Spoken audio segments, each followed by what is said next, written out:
Finally done with my homework. Now I can eat that piece of cake I've been saving. Someone ate the last piece of cake. Cannon! Thou art a boil, a plague sore, the rankest compound, a villainous smell that ever offended nostril. Peace, ye fat guts. Thou art like the toad, ugly and venomous. Thou art as fat as butter. Poisonous, bunch-backed toad. Thou lump of foul deformity. Thou sodden-witted lord, thou hast no more brain than I have in mine elbows. Away, you starveling, elf-skin, dried neat's tongue, you bull's pizzle, you stockfish! Would thou wert clean enough to spit upon. Would thou wouldest burst. Your brain is as dry as the remainder biscuit after voyage. Hey, that's a good one. Did you come up with that one? No, actually, it's a quote from William Shakespeare's As You Like It.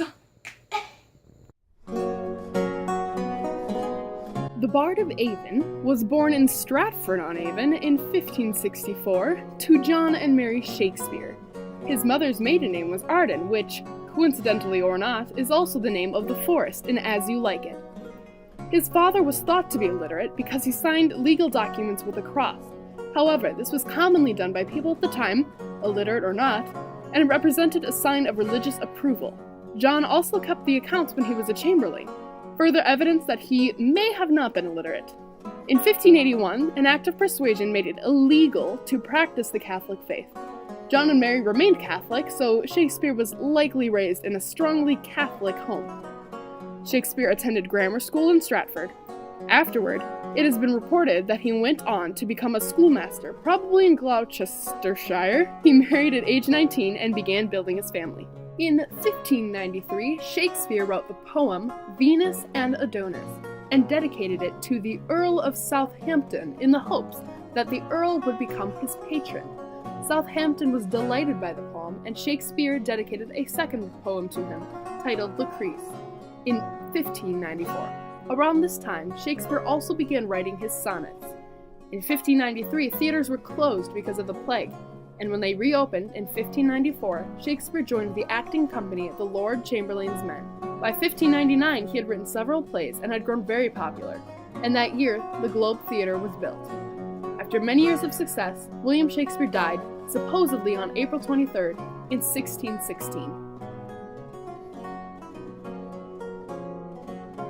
Only 18 of his 37 plays were published in Shakespeare's lifetime. A collection of his plays was published in the First Folio in 1623. Among these plays was the comedy As You Like It. The play was based on the book Rosalind by Thomas Lodge. Shakespeare added many characters who did not appear in Lodge's book, such as Jock, Touchstone, and others. As You Like It utilizes and parodies the style of pastoral drama, especially the romanticism of a simple life lived away from society. The main character of As You Like It is Rosalind. She is the daughter of Duke Senior, who was usurped by his brother, Duke Frederick. In the beginning, Rosalind lives in the court with her cousin Celia.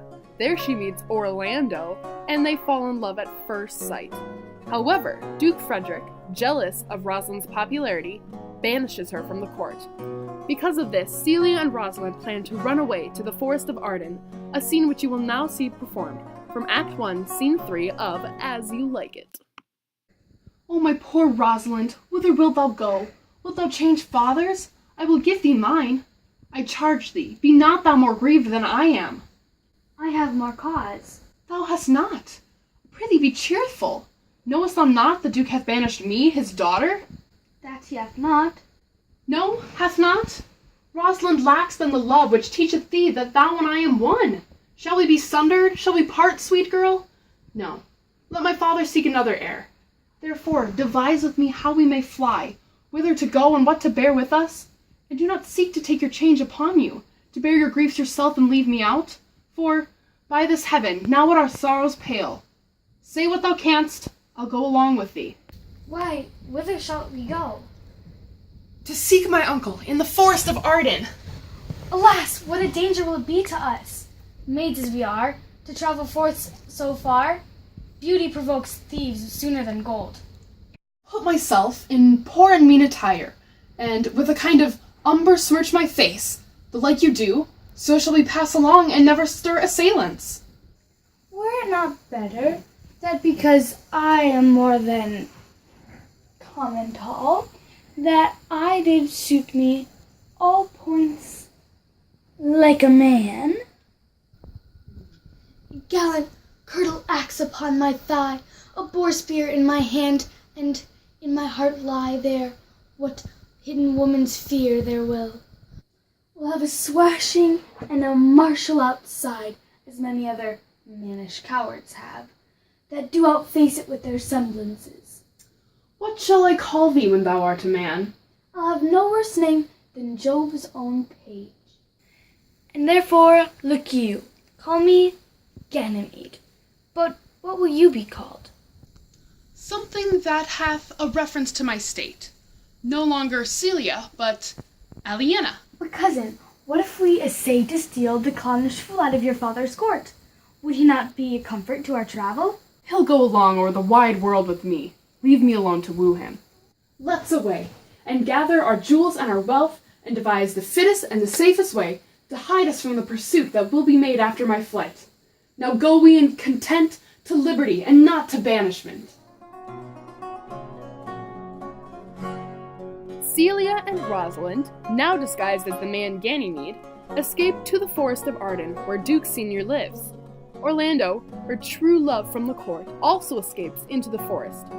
He meets Ganymede, but does not realize that it is Rosalind in disguise. Ganymede teaches Orlando how to be a better lover by telling Orlando to treat Ganymede as if he were Rosalind. So essentially, you have a woman pretending to be a man, pretending to be a woman.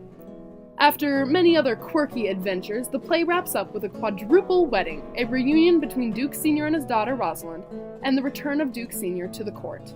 The scene that I performed signifies the transition from the exposition to the rising action. It also portrays two important themes from As You Like It. The first and most prominent theme is love. The love between Celia and Rosalind is so strong, they would rather run away from the court than be separated. Romantic love is seen even more throughout the play, especially love at first sight. Another theme is freedom and happiness found in the country life outside the confines of the court, expressed by Celia and Rosalind's desire to flee to the forest. The main thing that sets As You Like It apart from all the other plays from that time is the lead role, Rosalind. Not only is Rosalind a woman, she's bold, wise, and complex. In regards to this incomparable heroine, Harold Bloom writes, Shakespeare has been so subtle and so careful in writing Rosalind's role that we never quite awaken to her uniqueness among his or all of literature's heroic wits. A normative consciousness, harmoniously balanced and beautifully sane, she is the indubitable ancestress of Elizabeth Bennet in Pride and Prejudice, though she has a social freedom beyond Jane Austen's careful limitations. As You Like It is one of the only Shakespeare plays in which a female delivers the epilogue. Out of the dozen or so Shakespeare plays that I've read, As You Like It is my favorite. I may be biased by the fact that I performed in my high school's production of the play, but there are many other reasons why As You Like It is a great work. I genuinely would recommend that you read it, and I'm not just saying that because that phrase makes a really nice conclusion. This play is lighthearted and fun. The charming atmosphere makes it the perfect escape. You might even laugh a few times. It's hard to fully express how much I love this play, so I guess you'll just have to read it for yourself.